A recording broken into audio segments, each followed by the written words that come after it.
Hi, Dr. Bonds. It's so great to see you. Hi there, Karis. It's good to see you too. I'm so glad you're joining us for Unapologetically Black Unicorns. You are a person that I've known for quite some time. I think our first meeting must have been through NAMI Urban LA, and you're one of the few African-American psychiatrists that are out there. So anytime I see one, I'm like, oh, look, it's a Black guy and he's a psychiatrist. This is so cool. So tell me how you got into the work of psychiatry. Well, first of all, I'm going to say, call me Curley. Yes, I am a doctor and all that, but, we go way back, like you said. So my trajectory towards where I am right now is through lived experience of a family member. I'll be quite honest. When I was in high school, my sister, who has given me permission to talk about this, developed a serious mental illness. And she was a college freshman. She'd gone off to a small liberal arts school, was actually pre-med at the time, and was just working very, very hard, burning the candle at both ends. And not unsurprisingly, she had some stress from that. And she was staying up all hours, and it triggered a manic episode, which sleep deprivation can do. Everybody in the family now recognizes what happened, but at the time it was quite frightening, really scary. But the thing that it taught me was that mental illness is very treatable. It affects all shapes and kinds and types of people, including loved ones. Fortunately, her brand of illness was the type that responds to medication and therapy and support. And I would say, while our family wasn't wealthy, we were comfortable. So we had insurance. Both of my parents were working. She was insured. And so we were able to navigate the system. But what I saw later in my career, when I went off to medical school and had decided that, I have to find a specialty, was that, like you said, there aren't very many African-American psychiatrists. And psychiatry just seemed to be a specialty that a lot of doctors steered away from because they were afraid. They didn't know how to interact with folks with psychosis or serious depression or people who were trying to kill themselves. It was sort of like you were not necessarily thought to be lesser than, but I did have several comments from professors and others say, why don't you want to be a real doctor? And for me, psychiatry was one of the closest specialties of medicine that I'd seen up front, because I had seen what it is like to be in the hospital when the doctor comes on rounds. I'd seen the effects of these medications and treatments. And I also knew how to relate to someone just from that experience of having grown up with her, because for a long time, she probably had undiagnosed symptoms. And I'll just say that she's a loving, sweet person. She's brighter than I am, to be honest, but she was not always the easiest person to deal with. And so I developed some talents of being able to listen, being able to be patient, knowing when to step away. And I think all of that, I do give her a lot of credit for my career, because I recognize psychiatry as a legitimate specialty. And during the course of medical school, you rotate through everything from OBGYN to general surgery. And psychiatry was where I kind of hit my sweet spot. I went onto that ward and it didn't intimidate me. I really liked it. Wow, that's amazing. And, kudos to you for a couple of things. One is, I'm glad you said that as you were talking about your sister, that you had obtained permission to use her story to illustrate kind of what the possibilities are for people, as well as how you got into the profession. I think a lot of times family members are concerned about how can they share their loved one's story and do it in such a way that protects the loved one, as well as that there's some permission to talk about their life, right? It's not kind of an open book all the time. Right. And then the other thing I heard you say, which is, if people could have seen my face, it was one of, oh my goodness, that there's stigma within the profession of medicine for a psychiatrist. And I don't know that many of us understand the tough road that psychiatrists have to endure. If people don't think they're real, they're real. Right. Like, you are real, unapologetically Black unicorn, but you are real. So one of the first times I saw you speak, and I think it was at a American Psychiatric Association conference, maybe AACP, which is the community psychiatrist, you were using the word recovery. And it was actually one of the first times I heard a psychiatrist talk about recovery. And so, are you seeing shifts now in psychiatry and mental health care as a whole, understanding what recovery kind of really means for people, especially those that have diagnoses or symptoms that are seen as quite serious? That's an excellent question. And by the way, I have to give you some credit. At the beginning, you were telling me about the things that you thought of me, but you're an advocate who I followed and have admired over the years because I think your ability to talk about these things and educate staff members in institutions is really key. And I think that's led the way towards us understanding these things better. I mean, I've come to learn that recovery is a journey, not a destination. So for all of the listeners out there, I think it's different stages. For some people, recovery means they're symptom free, they're able to live without necessarily engaging in treatment. I was told at one point that the average number of times that a person sees a psychiatrist is about 8, and that's lifetime. Of course, there are other people who need to see a psychiatrist once a week or more indefinitely. So there's a whole range of how impairing these illnesses are. There's also a whole range of how responsive they are to treatments. Some people have treatment-resistant conditions where you can try multiple medication trials. They go in and out of hospital or jail. And those folks are, I think, the exception rather than the rule. As a person who works for the county mental health department, we have a lot of folks out there who struggle to get access to treatment.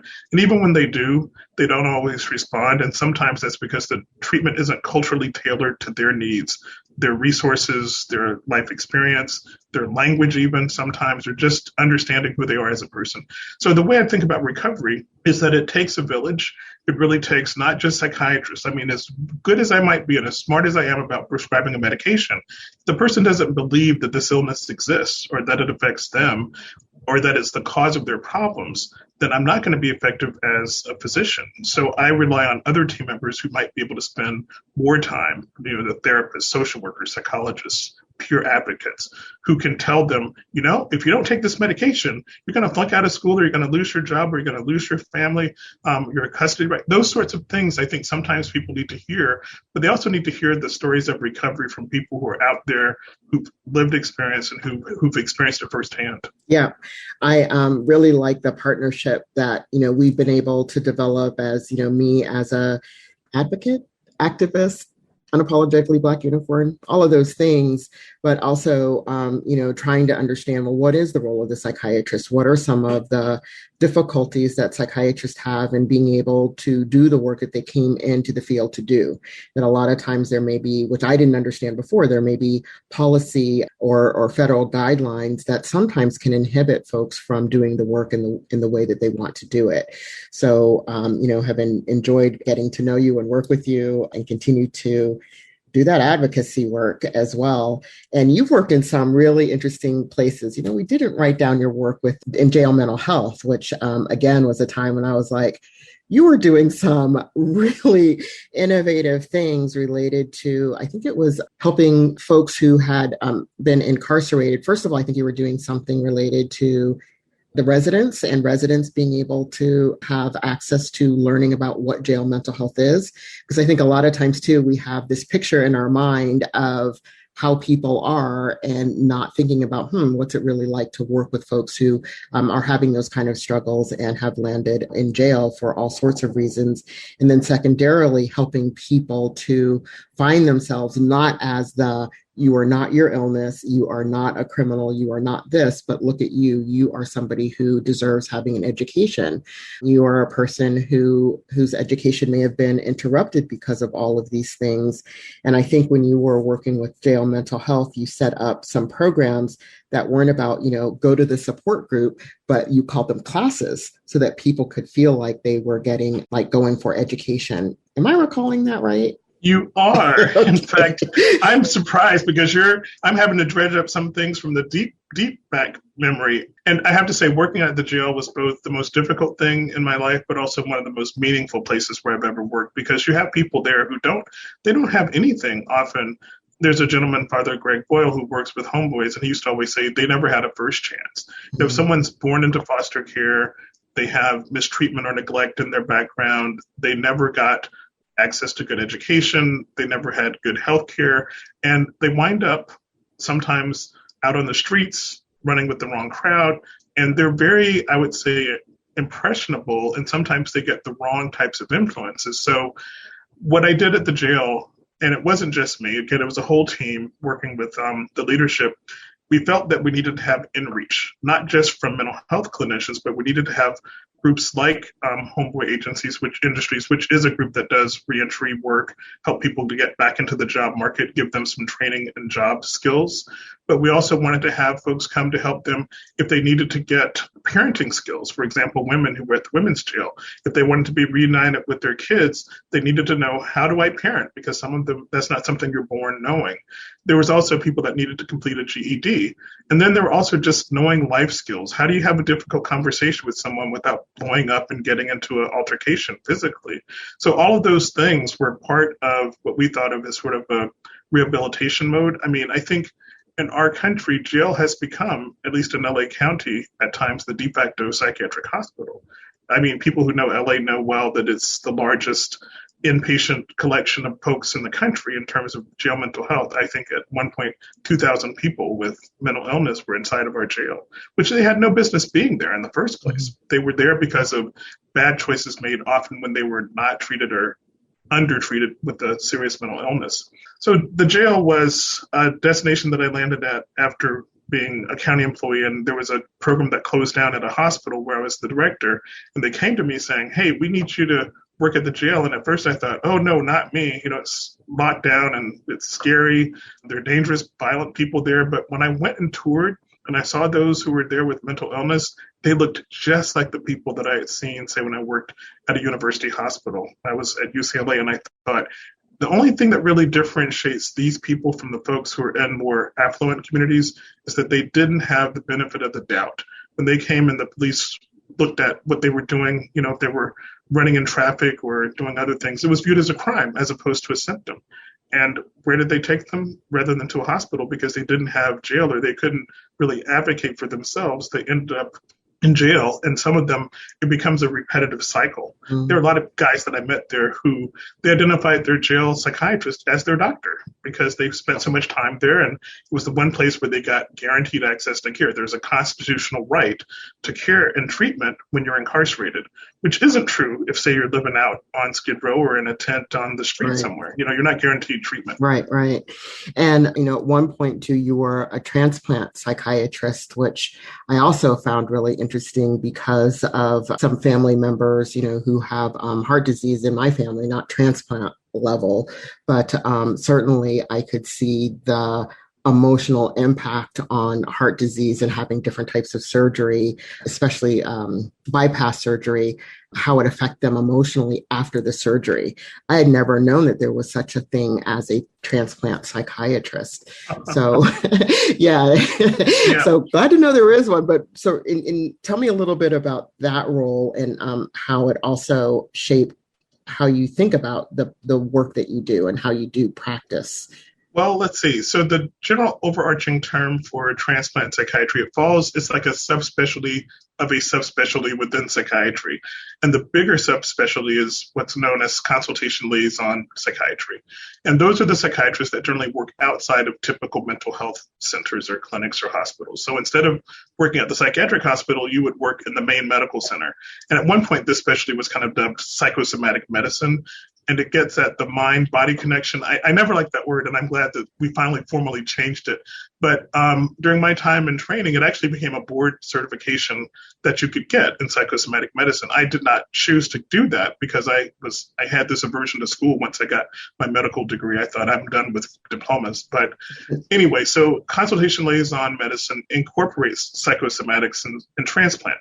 And what people don't know is that almost every major transplant center, and I was working at one at the time, has to have a committee that does sort of two things. They do preoperative evaluations to see who gets on the list. And it's really about eligibility and also willingness and ability to survive, because if we're going to give you a precious resource, because organs are still short supply. So you would do this life-saving intervention, but because of rejection and the type of care that an organ needs after transplant, you want to make sure the person can take care of it. So the first front end is evaluation preoperatively. You want to make sure the person isn't, say, still using drugs or that they're not drinking too much. If they are overweight and they won't survive because of obesity, you need to help them get onto a behavioral plan where they lose weight and are exercising. And then you need to make sure that they're mentally sound enough to be able to take care of themselves. And the approach that our team took at UCLA was that mental illness should not be an exclusionary criteria. In fact, some of the work that I did then which I'm most proud of, was looking at what was called the alternate donor list. People who were older could actually survive being given a heart, but the best hearts didn't necessarily go to them. So we came up with an option that if you're over a certain age, instead of not getting a transplant, you would get a heart that other people didn't want, hearts that were infected with Hep C or something. And those folks actually did just as well as others. And the same thing is true of those with mental illness. If you have good supports and you have good medication treatment and therapy, those folks had outcomes that were just as good as those folks that didn't have the problem. So there's the pre-op assessment, and then there's also the post-operative follow-up. The biggest thing that you do to prevent rejection is you give steroids. Now, I'm not talking about anabolic steroids that people use to be buffed up and all that. You've heard of roid rages probably. Yeah. But the steroids they give, they do cause some mood changes. In fact, prednisone is the biggest medication that they use, and it causes people to get often depressed. It can cause mania. I mean, it can cause a lot of different psychiatric syndromes. Plus, just being, like you mentioned, with your relative on bypass, if you're on a bypass machine, people can have many strokes. They just don't always have the same level of cognition. So after the fact, they often need to see psychiatry. And these are folks who sometimes had no psychiatric history or symptoms. And so as that transplant psychiatrist to the cardiac team primarily, I did that for about 10 years. I would say the last point that it did for me, it gave me a healthy perspective on how life is just temporary and it is fragile. So I was working with folks who were on pretty much death's door, and then they had a life-saving intervention, and to be able to watch people through that journey. And unfortunately, there was the other side of it. Not everybody made it through. I mean, I saw folks who went through 1, 2, or 3 transplants and still didn't make it, but just kind of being there, holding their hand, proverbially as a psychiatrist, is something that really gave me a different outlook on life. Wow. And what did it do as far as really making that connection between the mind-body connection? Oh, okay. Because, treating the mind and treating the, I don't want to say that mental illness is just the mind, but you know what I'm saying. Well, sometimes this is sort of old school, so I'm dating myself, but we used to talk about, say, depression as being endogenous or exogenous. The endogenous depressions are the ones that just are due to something internal that's happening. It's like your brain chemistry. Whereas an exogenous depression is something that comes about as a result of interacting with your environment. Like you have an end of a relationship, or someone dies, or you get, held up at gunpoint. So with the mind-body connection, you come to realize that both happen. Sometimes because you don't have good perfusion. If your heart isn't getting enough blood up to the brain. And there's always was this debate between me and the cardiothoracic surgeons, which organ is more important. Of course, they say, well, your heart, because if your heart gives out, then you're going to die. And I would say, well, your heart's just a support structure for your brain, because how many people would want to have a functioning heart but no brain? I mean, both are really important. But let's just say that you don't get enough blood flow, then you're going to have delirium. You're going to have other types of things from low blood flow to the brain. The same thing is true if you're doing something that causes you to have more heart trouble, like if you can't modify your fluid intake, you can't restrict your salt intake because you have a behavioral problem, like compulsive eating due to depression or something. It's really hard. So the two definitely interact. And like I said, the medications sometimes cause symptoms in one direction or another. And it was just fascinating to see how sometimes just correcting things like the ventilator setting could make agitation go away. Wow. Because people were, showing evidence of brain hypoperfusion or other problems like a reaction to a medication, and you fix that. So you always have to start with the medical. I think in psychiatry, we are doctors ultimately, which just differentiates us from the other specialties that we're trained to be able to assess. Could this be to organ failure? Could it be due to an illness like an infection or cancer? Because all of those things carry with them some psychiatric syndromes.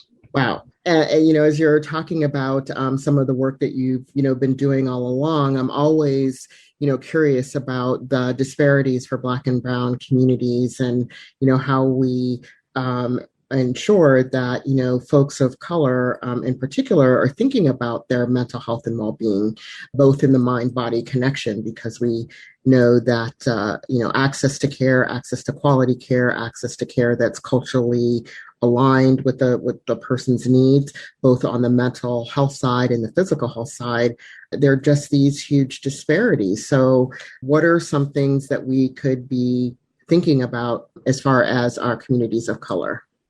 Wow. I don't know where to start. I mean, we have to kind of break this down a little bit. So I'm going to try. I would say that we used to think that most disparities were just a product of socioeconomic status, but we do also know that there are some innate cultural differences. If you think about what's going on in the world right now, there are some, I would say, fairly well educated, well off African Americans who just have chosen not to get the vaccine because of trust in the system. I would also say that one of the disparities in healthcare is that research doesn't focus as much on people of color. And part of it is because look at who's doing the research. They're looking at communities and people that look like them often, and that's what drives their decisions about, am I going to do an investigation of anorexia nervosa in upper middle class women, or am I going to do an investigation of heroin abuse for folks who are on Skid Row? So if you think about it, a lot of times what drives medical decision making is how we're educated.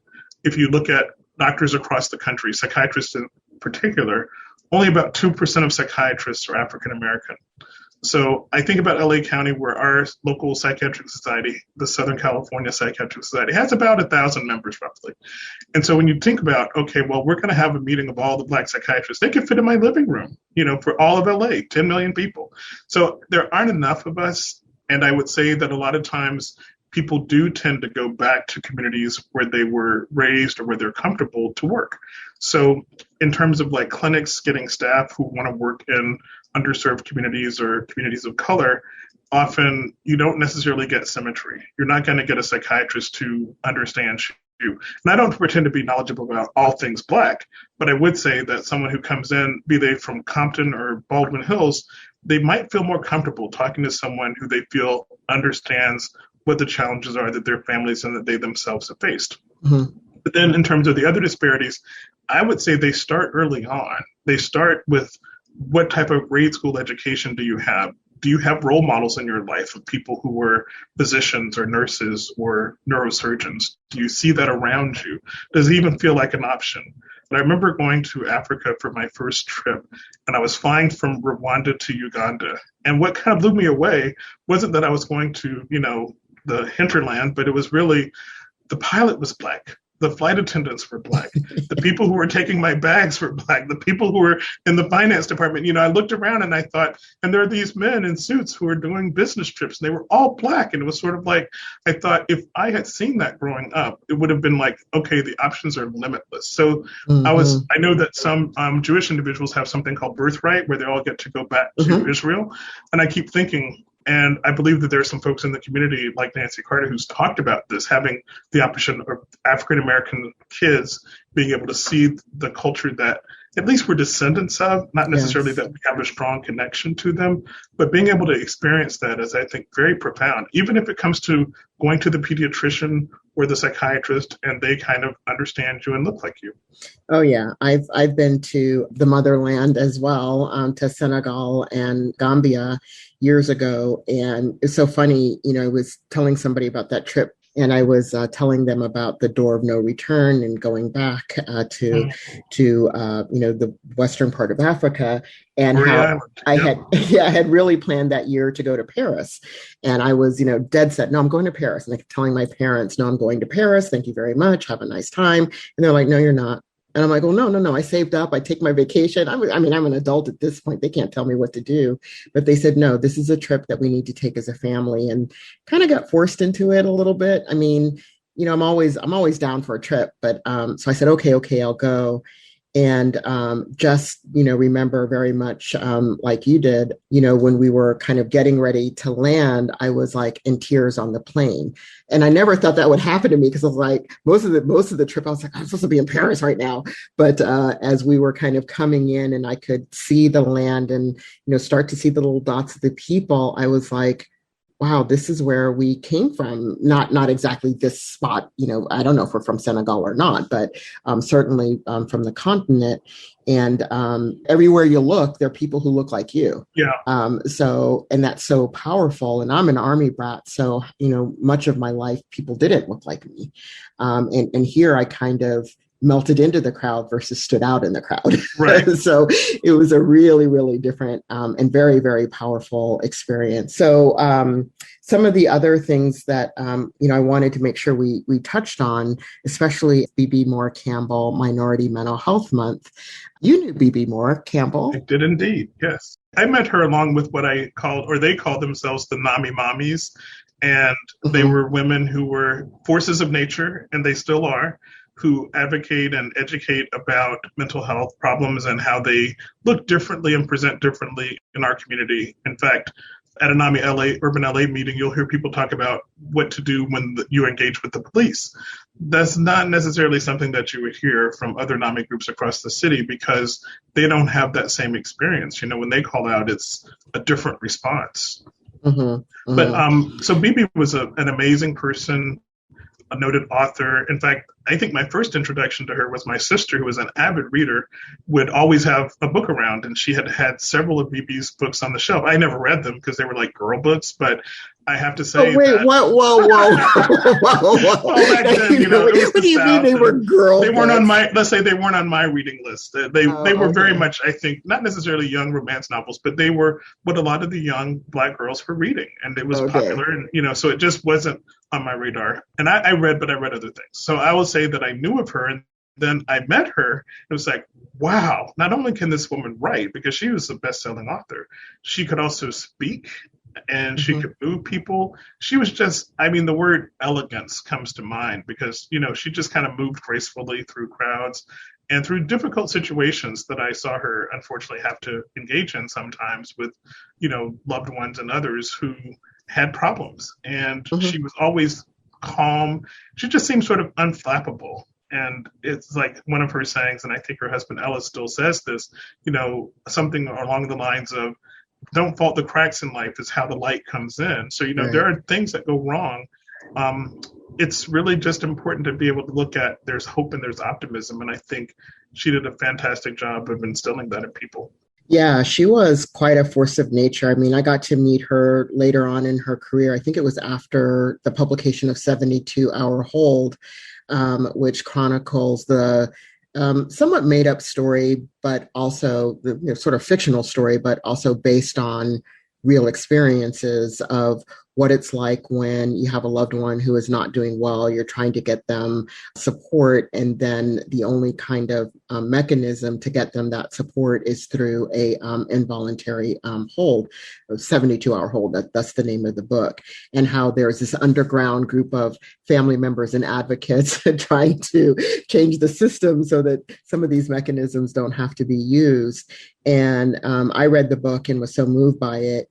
And I was trying to help my family. You know, my family is great as far as understanding my mental health condition. And you know, they never really thought anything about it per se. When I say it that way, meaning to say for them, their belief was anything is possible no matter what, meaning, you know, being born Black in America, even though I wasn't born in America, but technically I'm American, right? But being born Black in America means we have to think about those things like, you know, how do you interact with the police? You know, where do I sit in a classroom? Like, these are all the things that come part and parcel that you don't fly out of the womb knowing. Your family has to help you understand those things and teach you those things.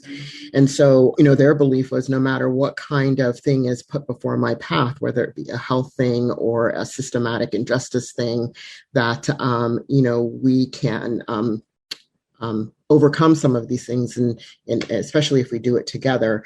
But you know, I really wanted them to have a better understanding of the work that I was doing, as well as, you know, what is a recovery journey, and that we weren't the only Black folks going through this.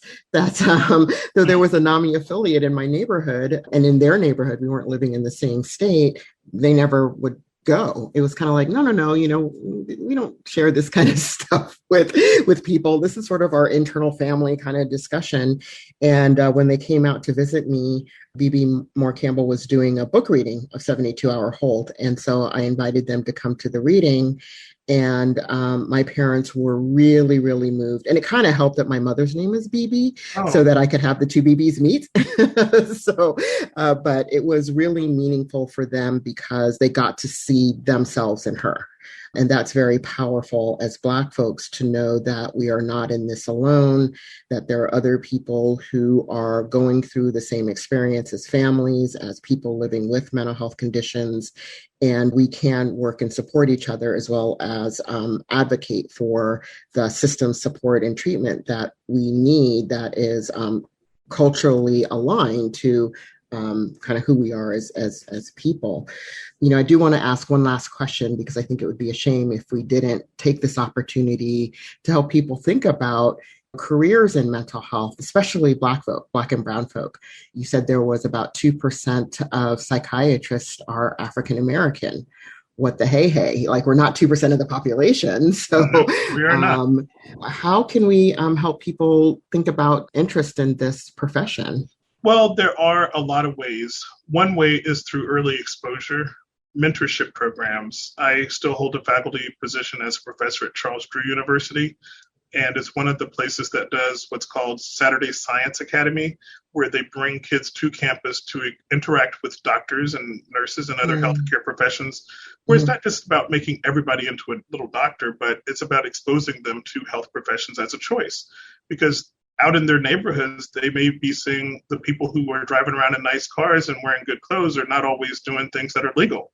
So to show them and expose them to people who are professional and that education has a value, and if you stay in school, this is what you can have. And it also gives them the skills that they need to be able to do well in the sciences, the so-called math, science, I forget the acronym for it, those things STEM. That sometimes STEM, thank you, I'm lacking a bit, that this is something that you can do and you can succeed at it and you can do well. And there are some good things, like careers, that can come out of it. I also know there are organizations like the Black Psychiatrists of America that support different students along the way to give them scholarships to be able to attend conferences. I know that the BPA also tries to do outreach to their local chapters. In fact, that was one of the places where I learned the most about Black culture. It wasn't from having trained at a majority institution in Westwood, but it was through going on trips with the BPA to places like Africa and the Caribbean, where the diaspora is all over. And I think it's people like me. That's one of the reasons why I was excited about your podcast, because it's a chance to get the word out there to people that, hey, we need more people. I think for psychologists, it's also only about 2%. I think when you look at social work, it goes up to about 5%, but we're underrepresented. And there are a number of reasons for that. I think people coming out of medical school are often saddled with sometimes up to, $40 million of debt or more. So for them to go into a specialty that isn't going to be making big bank may not be the most important thing, but look at longevity.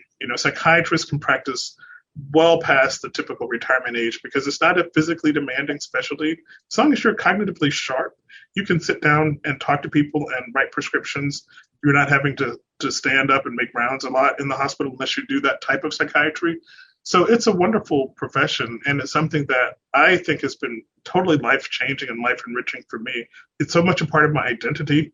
I think people think of me as a workaholic, but no, I'm a liveaholic, and work is a part of my life. So you're a liveaholic and work is part of your life. Oh my God, I love that. Yeah, I'm not a workaholic. I do work a lot, and I'm always kind of thinking I can't turn it off. But I do know that it's because I enjoy what I do. I enjoy working with people.